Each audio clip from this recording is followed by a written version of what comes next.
It's interesting because I got the project, and usually I just like to read a good script, and a friend of mine gave it to me. That's how it got to me. A really good friend of mine called, and she said, "Look, there's this script, and my friend is casting, and I just think you'd be perfect, and I really want you to read it." And I went, "Well, just send it." She sent it. I read it, and I went, "Wow, this is fantastic. This is awesome. The story is great. The premise is great. The character is fantastic.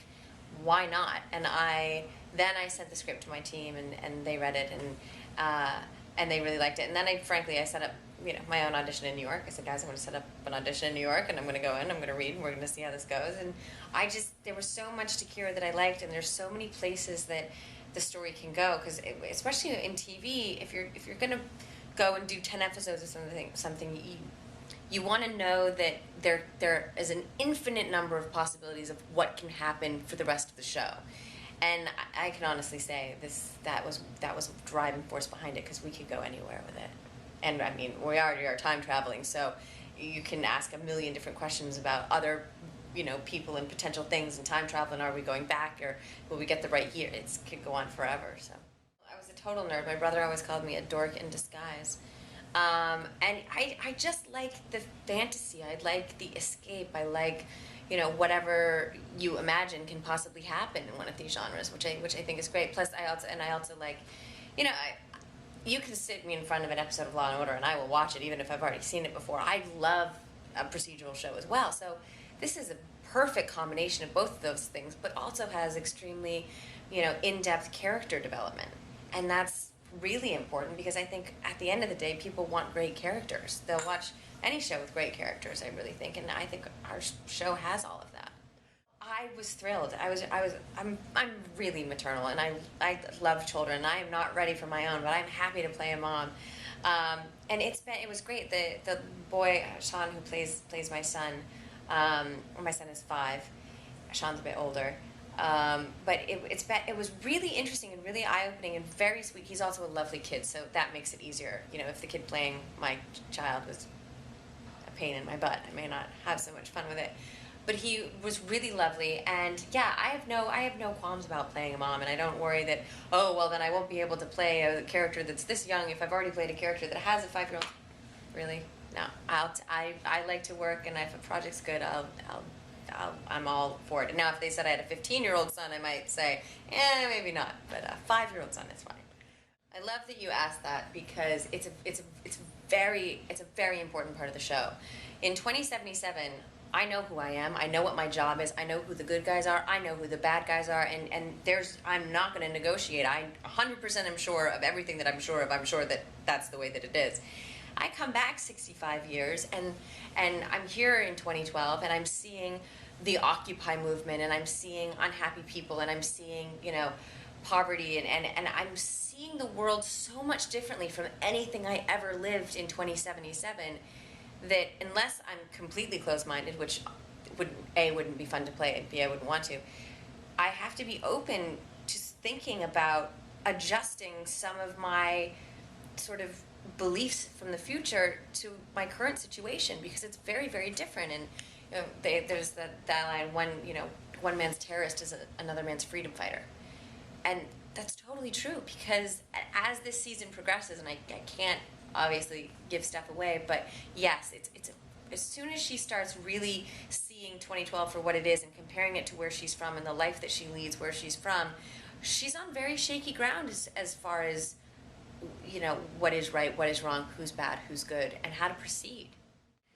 Never gonna happen. And that's what I love also. It gets, so I come back obviously 65 years, and I visit the site where we all sort of crashed the next day, and I run into this, Carlos Finegro, who's a cop, the good beer drinking, football watching, just good guy cop in 2012. He's a very interesting moral compass for the show, because he is in 2012 what I am in 2077. That's we don't have the same beliefs, because obviously the different time period. But yes, I sort of become friends with him, and through the help of my sort of special powers and friends in my head and things from the future and my suit and Alex Sadler and everything, I integrate myself into his police department, and he does become my only friend. But I can assure you that there will not, unless we, have to jump the shark at some point. I think Carlos and I will just remain friends. There are, yeah, I always say everybody's seen Back to the Future with Michael J. Fox, and he's interrupted this school dance and his mom has fallen in love with him, and then that picture that he's taken with him from the future, and his sister and his brother start to disappear, and yeah, there have to be rules, and we start learning the rules as soon as we get here, because we have to.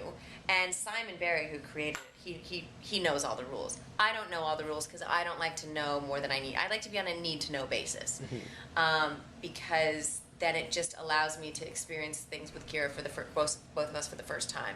But yeah, the rules start laying themselves out pretty quickly. Yeah, I mean, Jennifer was really, really, really inspiring. First of all, probably one of the nicest, if not the nicest person I've ever met in the business. And it really, the temperament on set, everybody got along. I joined season 5, and everybody was really close. It was a really tight-knit group. And I credit, Jen and JJ being at the top of that, sort of the trickle-down of good behavior and happiness, and it was one of the kindest, nicest sets I've ever been on. Plus, absolutely. She would be getting up for the gym before anybody went to work, and that's season 1, 2, 3, 4, and they're shooting 22 to 26 episodes a season. I don't think anybody worked harder than she did, and that was really, it was really inspiring to see, and that's definitely something that I called upon those memories when I started doing the show, because the hours were very similar, and I thought, wow, I'm even more impressed with her now. I've only done 10 episodes so far, and she did, over 100, I think. So, yeah. Good Lord, I hope it airs in the States, because I want to, I want to do more seasons of this, and I hope so. I really do. I'm proud of it. I think it's great. I think the stories are fantastic. The characters are fantastic. The acting is fantastic, and I want my parents to see it most of all. And they live in Maine, so it's got to go to the States. I would hope so. Fingers crossed. They wanted to shoot all 10 so we could establish what the show is and then sell it. So that's what they're doing. There are a lot of reasons. Very succinctly, I think, like I said, it's the best of both worlds. We have the sci-fi, we have the procedural, and they're melded together. The characters, for me, that's why I go back to certain TV shows. I just love the characters, and we have 7, 8, 9, we have 14 main characters, so there's something for everybody. But there's also, there are these personalities, and there are these moments of humor, and the show looks like an extremely expensive movie. The effects are really good. The stuff from the future, it looks so real. You can really escape into the world, and I think that's what people really want out of a TV show. I think it's great to sit down and sort of unplug and focus on something that's completely different, and I think we really do that well.